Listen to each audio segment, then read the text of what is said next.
दोस्तों राम राम नमस्कार। सोनीपत में चुनावी माहौल काफी गर्म है और हर एक वार्ड को लेकर लगातार अपडेट आपको दे रहे हैं। कौन से पुराने चेहरे मैदान में, कौन से नए चेहरे मैदान में। आज हमारी टीम पहुंची है वार्ड नंबर 2 में, जहां से इस वक्त हमारे साथ मौजूद है पवन दुग्गल जी। सर आपका स्वागत है। सबसे पहले बहन जी आपको नमस्कार। आपके सभी दर्शकों को मेरा हाथ जोड़कर नमस्कार। जो आप इतना कीमती समय निकाल कर मेरे पास आए, मैं आपका धन्यवाद करता हूँ। पवन दुग्गल की बात करें तो ये वो चेहरा है, अक्सर आप जो बीजेपी के जो कार्यक्रम होते हैं, अक्सर ये चेहरा आपको नजर आता होगा। बीजेपी पार्टी में बढ़ चढ़कर भाग लेते हुए नजर आते हैं और वार्ड नंबर 2 से लगातार टिकट की मांग करते हुए नजर आते हैं। तो पवन दुग्गल अभी काम क्या करते हैं? मैम, मेरा जो काम है प्रॉपर्टी डीलिंग का मेरा काम रहा है।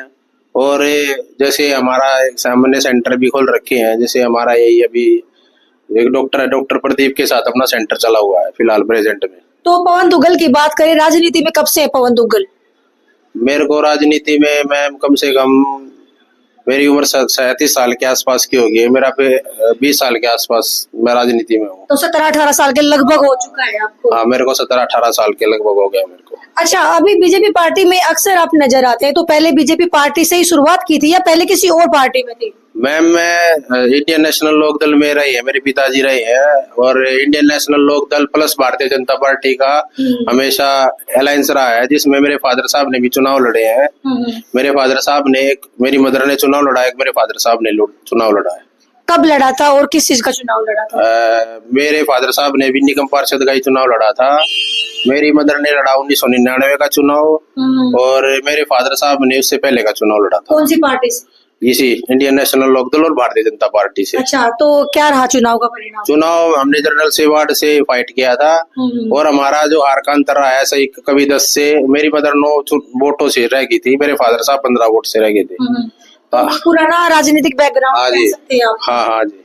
देखिए, हार जीत तो चलती ही रहती है, बंदे को कोशिश जरूर करनी चाहिए। और मेरा ये मानना है कि अगर कुछ वोटों की अंतर से आप हार जाते हैं तो वो आपकी हार नहीं, आपकी जीत होती है। चलिए पवन दुग्गल जी, आपके वार्ड नंबर 2 में आते हैं। वार्ड नंबर 2 की बात करें, जो भी पार्षद है वो सुरेंद्र नैयर जी, जो पहले कांग्रेस में थे फिर बीजेपी में आ गए। क्या क्या समस्याएं आपको नजर आती है और कौन से चुनावी मुद्दे लेके आप मैदान में उतरे हैं? मैडम, वार्ड नंबर 2 की जहां तक हम बात करें, वार्ड नंबर 2 में भारतीय जनता पार्टी ने, हमारी सरकार ने बहुत काम किए हैं। रही बात पार्षद की, वो कांग्रेस में था, अब उन्होंने भारतीय जनता पार्टी ज्वाइन किया, हमारे परिवार में आए, हम उनका भी हार्दिक स्वागत करते हैं। और ये चुनावी माहौल है और चुनाव की जो बात करेंगे वो आज हमारी भारतीय जनता पार्टी में आए हैं। पहले कांग्रेस में थे, हमारी भारतीय जनता पार्टी में ये नहीं है भी वो कांग्रेस का पार्षद रहा है या कोई बीजेपी का पार्षद है। हमेशा भारतीय जनता पार्टी सारे सिस्टम को देखते हुए हर जगह काम करवाती है। वार्ड 2 में भी काम हुआ, ऐसी कोई बात नहीं है। सर, वार्ड नंबर 2 की बात करें तो लगातार जो है गलियों की समस्याएं हमें नजर आती है, सीवर की समस्याएं हमें नजर आती है। ऐसा समाधान अब तक क्यों नहीं हो पाया? क्योंकि सरकार भी आपकी है और पार्षद भी आपका है। देखिए मैडम, कहीं ना कहीं जैसे ये टेंडर प्रक्रिया होती है और जब टेंडर प्रक्रिया होती है ना, तो ऑनलाइन प्रोसेस होता है हर एक बार टेंडर का। कई बार टेंडर में ना दिक्कत ये आ जाती है भाई, कहीं बजट की समस्या या फिर किस तरीके की समस्या आ जाती है कई बार, जिससे और बीच में व्यवस्थाएं ऐसी बन जाती है जिससे वो लेट हो जाते हैं। मगर भारतीय जनता पार्टी में आज आप चाहे रोडों की बात कर लो, चाहे गलियों की बात कर लो, हर एक जगह भारतीय जनता पार्टी ने ऐसी ऐसी गलियां बनाई है जहां पर आदमी घुसते हुए डरता था, ठेकेदार काम लेने से भी डरता था। मैं आपको बताऊं, एक हमारे वार्ड नंबर 2 में अपने मलिक बीज भंडार वाली गली होती थी, उसको कोई भी नहीं बना पाया, वो हमारी सरकार ने बनाई। और उसमें आप जाके देखना, उसमें चढ़ते हुए भी इतना डर लगता था, मगर आज हमारे जो बुजुर्ग है वो भी आसानी से उस पर चढ़ सकते हैं। देखिए, इसमें पवन जी कोई दो राय नहीं है कि बीजेपी पार्टी काम करवा रही है, लेकिन यहाँ पर बात बीजेपी पार्टी की नहीं, बात वार्ड की हो रही है। यहाँ पे अगर आपके वार्ड की बात करें, खुलेआम नशा बिकता हुआ नजर आता है और सिक्योरिटी की बात करें, सीसीटीवी कैमरे कहीं नजर नहीं आते हमें, ठीक है। और स्ट्रीट लाइट की बात करें, वो कहीं नजर नहीं आती। क्या पार्षद में कमी है, किसमें कमी है, क्या कहना चाहेंगे? देखिए, अब अपने अपने काम कराने का तरीका होता है। अगर भारतीय जनता पार्टी मुझे टिकट देती है और मैं पार्षद बनता हूँ तो मेरा सबसे पहले यही मुद्दा रहेगा, भाई मेरा वार्ड स्वस्थ हो, साफ सुथरा हो, लोगों को पानी की व्यवस्था अच्छी मिले।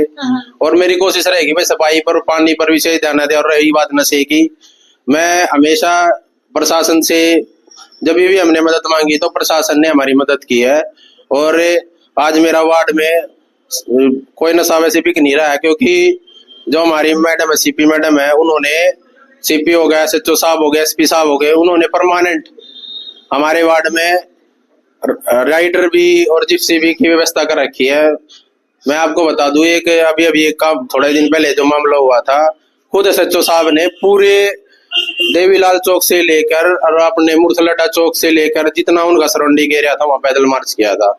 मैं उनको भी बधाई देता, एसएचओ साहब से मेरी कंटिन्यू बात होती है, वो एसएचओ साहब हो तो वो कंटिन्यू इस मामले पे लगे हुए हैं। भाई देखो, थोड़ी दिक्कतें तो आती है, मगर कोई व्यवस्था सुधारने के लिए उसमें समय लगता है।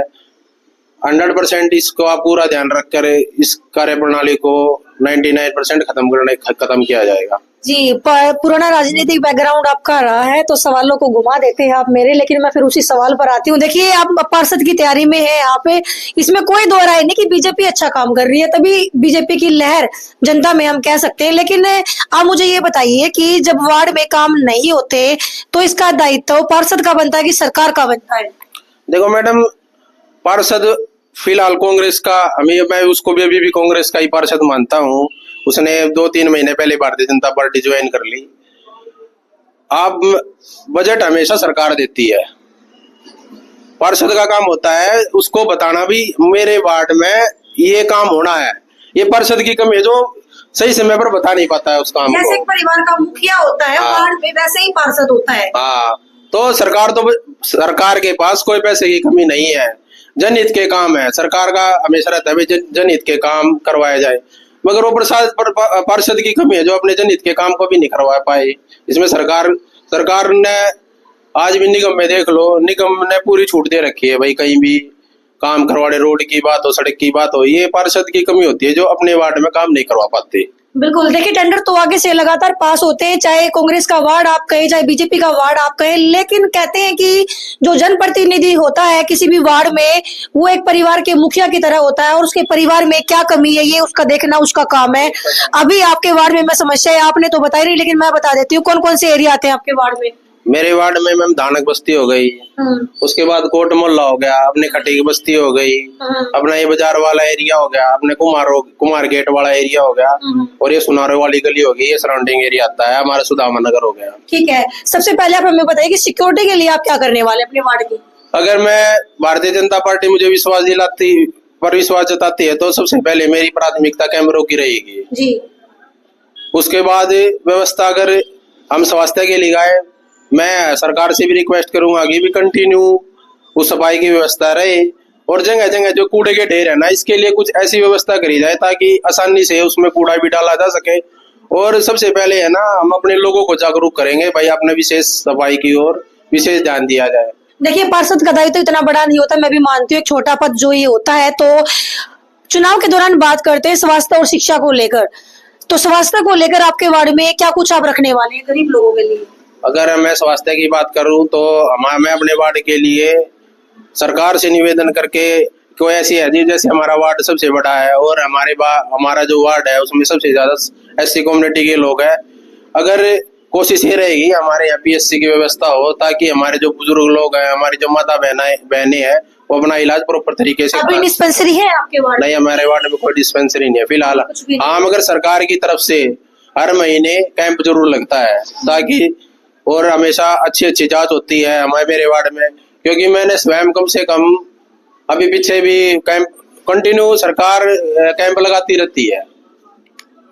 तो गरीब बच्चों के लिए पढ़ाई के लिए क्या कुछ कर रखा है? देखिए, बच्चों को पढ़ाई के लिए महंगे महंगे स्कूलों पर डिपेंड होना पड़ता है, इलाज के लिए महंगे महंगे हॉस्पिटल पर, तो क्यों ना हर एक वार्ड में एक डिस्पेंसरी होनी चाहिए, गरीब बच्चों को पढ़ाने के लिए फ्री में ट्यूशन सेंटर होना चाहिए वार्ड में, इतना तो एक पार्षद कर सकता है। आपकी राय क्या है? मैम, भारतीय जनता पार्टी ने हमेशा, जैसे आप कह रही हो स्वास्थ्य के प्रति, हमारी जो आयुष्मान योजना है, हाँ जी, हमारे जो गरीब समाज के बच्चे हैं, हमारे जो समाज के माता है बहनें हैं, हमारे जो बुजुर्ग है जिनकी उम्र 70 साल से ऊपर होगी थी, उनके free of cost Ayushman card बनाए गए, जिससे आज उनका इलाज बड़े से बड़े हॉस्पिटलों में निःशुल्क होता है। ये हमारी सरकार स्वास्थ्य के ऊपर पूरा ध्यान दे रही है। और रही वार्ड की बात, हमारे वार्ड में सबसे ज्यादा आयुष्मान कार्ड सरकार ने बनाए हैं वही इलाज की। और रही बात बच्चों की पढ़ाई की, जो वजीफे की सुविधाएं है सरकार दे रही है, जो अच्छे बच्चे पढ़े लिखे बच्चे हैं उनको व्यवस्थाएं हो रही है। सरकारी स्कूल में हमारे बच्चे बढ़िया पढ़ रहे हैं। हमारा जो सरकारी स्कूल है हमारे समाज के अंदर ही है। जो कपड़ा मार्केट के अंदर स्कूल होता था वो स्कूल हमारे यहाँ, जो पुराना हॉस्पिटल था वो पशुओं का, उसमें शिफ्ट हो चुका है। हमारे यहाँ मेरे ही वार्ड में हमारे यहाँ लड़कियों का स्कूल है जिसमें अच्छी पढ़ाई होती है, व्यवस्था बहुत अच्छी है स्कूलों की, आप जाके देखना वहाँ। बीजेपी पार्टी की बात करें तो काफी सारे चेहरे जो है वार्ड 2 से टिकट मांगते हुए हमें नजर आ रहे हैं। कांग्रेस पार्टी से भी जो बंदे हैं, क्या आप अपनी टक्कर में किसी को मानते हैं? कुछ डर है आपके मन में? देखियो जी, टक्कर तो ये बात है, मैं भारतीय जनता पार्टी का एक सच्चा सिपाही हूँ। भारतीय जनता पार्टी में हर एक व्यक्ति को टिकट मांगने का अधिकार है। और रही बात टक्कर की, मेरे लिए ना मेरा प्रत्याशी कमल का फूल है। जो भी कमल का फूल लेके आएगा मैं उसकी तन मन धन से मदद करूंगा। और हर एक आदमी का अपना प्रयास है टिकट मांगने का, मैं भी टिकट मांग रहा हूँ। अगर पार्टी मुझे ये समझती है भाई ये हमारे जो नीतियां हमारे बीजेपी को आगे बढ़ा सकता है, तो मैं 100% जीत हासिल करके भारतीय जनता पार्टी की पहली या किसी सीट होगी वार्ड नंबर 2 की जिसका रिजल्ट सबसे पहले आएगा। लेकिन चेहरे की मुस्कुराहट तो कुछ और बता रही है। क्या बता रही है? क्या राज है इसके पीछे? ना कोई राज नहीं जी इसके पीछे। नहीं, हमने तो सुना है जो हमारे प्रदेश अध्यक्ष है मोहनलाल बड़ोली जी, उन्होंने आपके सिर पर हाथ रखा हुआ, स्पेशल एक धुरंधर जो उम्मीदवार आपको कह सकते हैं वार्ड नंबर 2 से। नहीं, माननीय प्रदेश, सुनो मैं बताऊं, माननीय प्रदेश अध्यक्ष जी है जो, मैं उनसे राजनीतिक उससे मिलता नहीं, वो मेरे पिता तुल्य है और मैं उन्हें हमेशा अपने पिता तुल्य से ही दर्जा देता हूँ। चाहे देखो चाहे हमारे माननीय ललित बत्रा जी हो, माननीय प्रदेश अध्यक्ष मोहनलाल बड़ोली जी हो, राजीव जैन जी हो, हमारे जो विधायक और पूर्व में मेयर थे श्री निखिल मदान जी है, मेरे इनके साथ बहुत अच्छे संबंध है। और ये मेरे राजनीतिक संबंध नहीं है, मेरे घर के संबंध है। मैं इनका बच्चा हूँ और ये हमेशा कुछ ना कुछ बात होती है। देखो मेरे फादर और मेरी मदर दोनों एक्सपायर हो गए हैं। घर में जो अभी मेरे चाचा जी थे वो भी एक्सपायर हो गए, वो थे, तो वो सांत्वना देने के लिए सारे लीडर मेरे आए थे हमारे घर पे, माननीय प्रदेश अध्यक्ष भी हमारे घर आए थे। ये उनके साथ मेरा पारिवारिक टच है, ना कि कोई राजनीतिक टच है, उनसे मेरा एक विशेष लगाव है। लेकिन वार्ड 2 की बात करें उसमें भी एक अनोखी लहर आपकी नजर आ रही है। वार्ड नंबर 2 के जो अपने ग्राउंड रिपोर्टिंग की है वहां पे भी लोगों के मुंह से मैंने आपका ही नाम सुना है, ऐसा क्यों? देख लो मैम, मैं जो भारतीय जनता पार्टी का ना एक बहुत पुराना वर्कर हूँ। मेरे फादर साहब ने इनेलो और भारतीय जनता पार्टी से चुनाव लड़ा, 2 बार हमने चुनाव लड़ा। मैं भी भारतीय जनता पार्टी का एक सिपाही हूँ और लोगों में मैंने हमेशा कोशिश ये की है भाई, मैं कोई मेरे पास आए तो उसका काम करने की कोशिश की है मैंने, तो हमेशा कोशिश रहती है और भगवान कोशिश करते हैं और सफल हो जाते हैं। हमने सुना है आपकी टिकट बिल्कुल पक्की है? नहीं, ऐसा कुछ नहीं है जी, मैंने आपको पहले कहा है हम भारतीय जनता पार्टी के सच्चे सिपाही है, हमारा प्रत्याशी कमल का फूल है। अगर आपको टिकट नहीं मिलती और भारतीय जनता पार्टी किसी और को मौका देना चाहे तो पवन दुग्गल क्या करेंगे? पवन दुग्गल जो कमल का फूल लेके आएगा उसकी मदद करेंगे और भारतीय जनता पार्टी की झोली में डाल देंगे इसको। जी, अगर भारतीय जनता पार्टी आपको टिकट देती है, आप पर भरोसा करती है और आप को टिकट मिल जाता है, तो आप वार्ड नंबर 2 की जनता को क्या मैसेज देना चाहेंगे?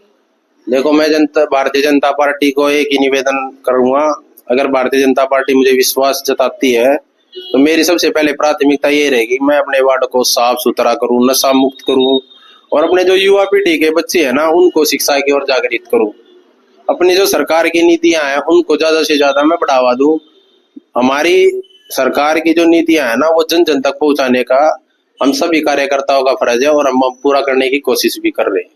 बहुत बहुत धन्यवाद। तो दोस्तों ये थे हमारे साथ वार्ड नंबर 2 से पवन दुग्गल जी। पवन दुग्गल की मैं बात करूं, एक ऐसा मजबूत चेहरा बीजेपी का आप इनको कह सकते हैं, जिनकी अगर हम बात करें तो लगातार बीजेपी पार्टी के बड़े बड़े फंक्शनों में अक्सर हमें नजर आते हैं और काफी सालों से जनता की सेवा करते हुए नजर आते हैं। अगर इनको टिकट मिल जाती है तो जो हमारी ग्राउंड रिपोर्टिंग है वो कहती है कि बीजेपी पार्टी में वार्ड नंबर 2 से जीत जाएगी। तो लगातार चुनावी हलचल जानने के लिए बने रहे मेरे साथ।